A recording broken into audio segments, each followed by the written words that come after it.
Video शुरू करने से पहले I would like to congratulate you all for 2 things. सबसे पहले तो आपके 12th के रिजल्ट्स के लिए we are so happy to see all of you scoring good and achieving new heights. दूसरी चीज जो कि मेरे हिसाब से काफी ज्यादा इंपॉर्टेंट है कि इस तपती गर्मी में भी आप लोगों ने दूर दूर सेंटर पे जाके एनटीए के मिस मैनेजमेंट होने के बावजूद 4-4, 5-5, 6-6 घंटे इंतजार करते हुए अपने एग्जाम्स को दिया है। That shows how high your spirits are and I must salute this to be honest. Now I am making this video क्योंकि एग्जाम के बाद हमें डिफरेंट शिफ्ट डिफरेंट सब्जेक्ट को लेके कुछ इनपुट्स मिले हैं जो मैं चाहता हूं कि आपके साथ शेयर करूं। तो ये वीडियो जिनके भी एग्जाम्स 15 मई से लेके 3 जून के बीच है उनके लिए मस्ट वॉच है, क्योंकि इसमें मैं हिस्ट्री, इंग्लिश, जीएटी और पॉलिटिकल साइंस के इनपुट्स दूंगा, जिसके बेसिस पे आपको ये पता चलेगा कि किन चीज़ों को आपको ज़्यादा तवज्जो देने की ज़रूरत है, किस प्रकार से सवाल पूछे गए थे, क्या वेटेज रहा था, क्या पेपर की डिफिकल्टी थी। तो this video is going to be a life saver for all of you. Make sure you watch till the and.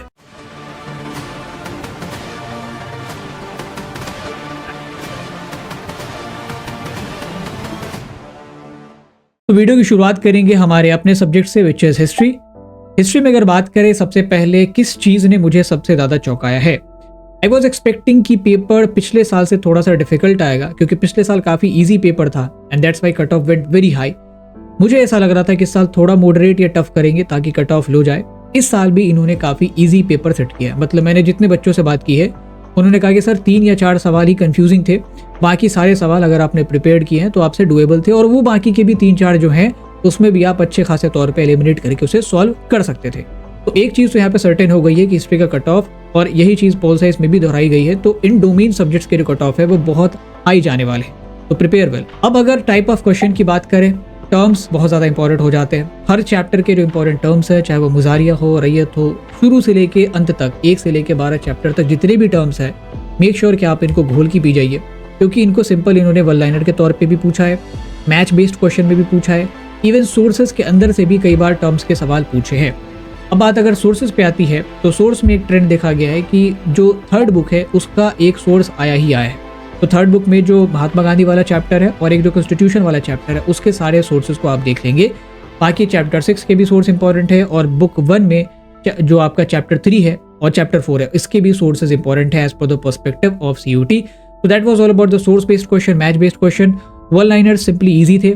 एक और कैटेगरी जो कि काफी बच्चे डाउटफुल थे कि क्या ये पूछी जाएगी कि नहीं पूछी जाएगी, that is arrangement based question.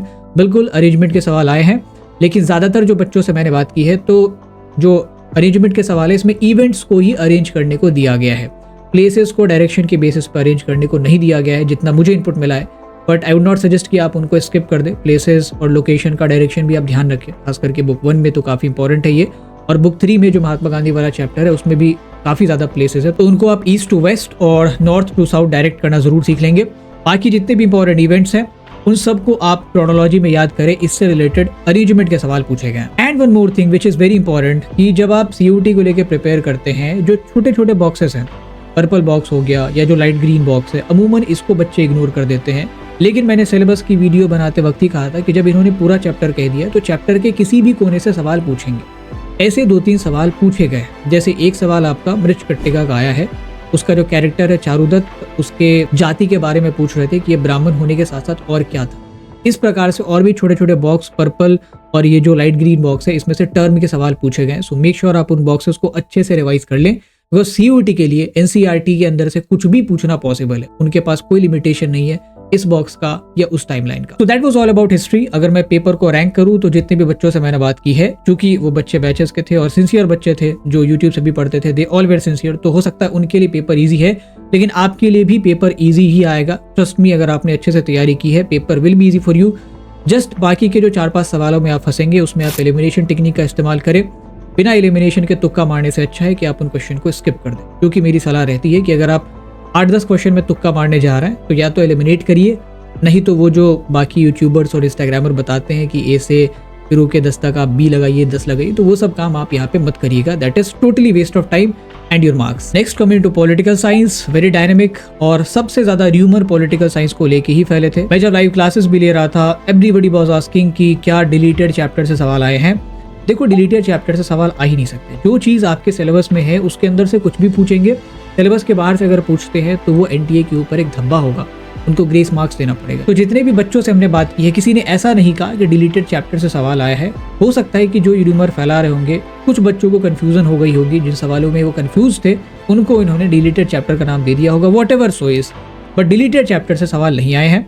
बाकी जो पेपर का पैटर्न है वो काफ़ी हद तक बोर्ड की तरह ही था। स्टेटमेंट के सवाल है, डेट के सवाल है, हाँ हिस्ट्री में भी डेट के सवाल हैं, बट डायरेक्ट नहीं पूछे गए कि भाई इसका डेट बताइए।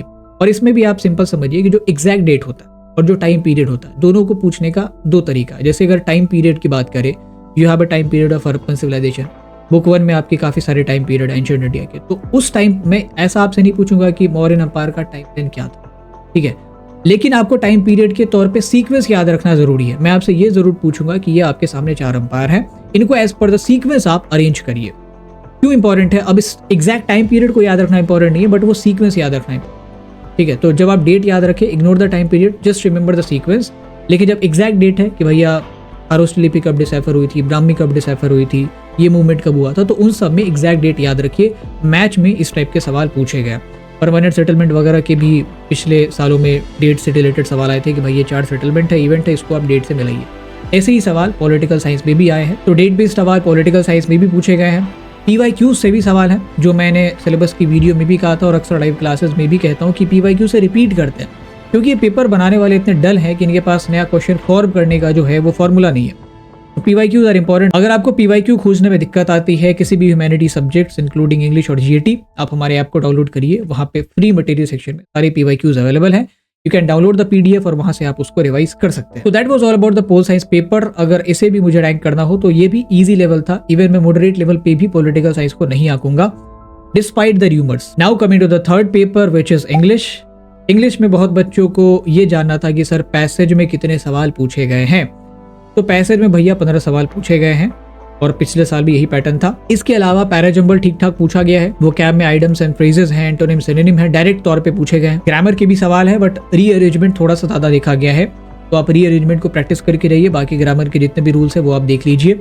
और इंग्लिश के पेपर को आप इजी टू मॉडरेट कह सकते हैं, because passages were quite easy, but जो वोकैब का पार्ट था वो थोड़ा सा, क्योंकि वोकैब एक समंदर है, उसमें आप जितना भी प्रिपेयर करें, the more you prepare the more you know that how less you have prepared. तो इसमें तो बहुत हद तक भगवान भरोसे ही जाना पड़ता है। Root words can help you, आपके रिवीजन और आपकी जो इंग्लिश के ऊपर कमांड है वो मदद कर सकती है। Moreover our prayers and the prayers of your well wishers are always with you. I hope English में वही सारे वोकैब आए जो आपने तैयार किए हैं, जो आपने पढ़े हुए हैं। Now coming to the last category which is GAT। GAT में एक बहुत बड़ा ट्रैप इन्होंने सेट किया है, which is a kind of googly I would say.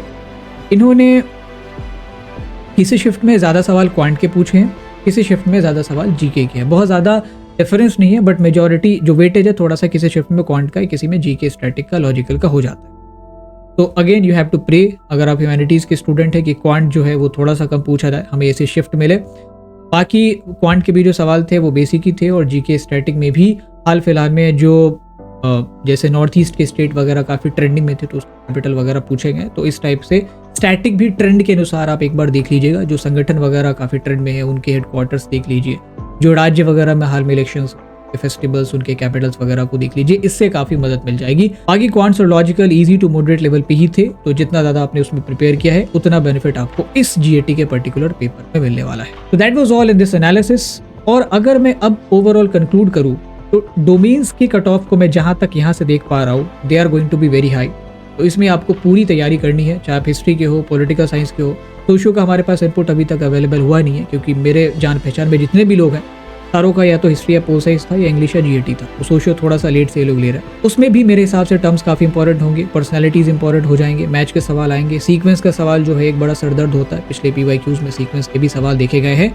तो आपको डोमेन की बहुत भरसक तैयारी करनी है। चंद पैसे लेके अगर आप कुछ एक्स्ट्रा मॉक्स अटेम्प्ट कर पाते हैं, क्वेश्चंस अटेम्प्ट कर पाते हैं, तो आई वुड सजेस्ट यू कि अब वो पैसे खर्च कर दीजिए, क्योंकि आपके फ्यूचर से बड़ी कोई धनराशि नहीं है। एंड लास्टली, जिनके एग्जाम्स 15 और उसके बाद होने वाले हैं, एक चीज़ और रिकमेंड करूंगा कि ऐसे भी सेंटर्स आपको मिल सकते हैं जहाँ पे बाहर में बैठने की जगह नहीं हो।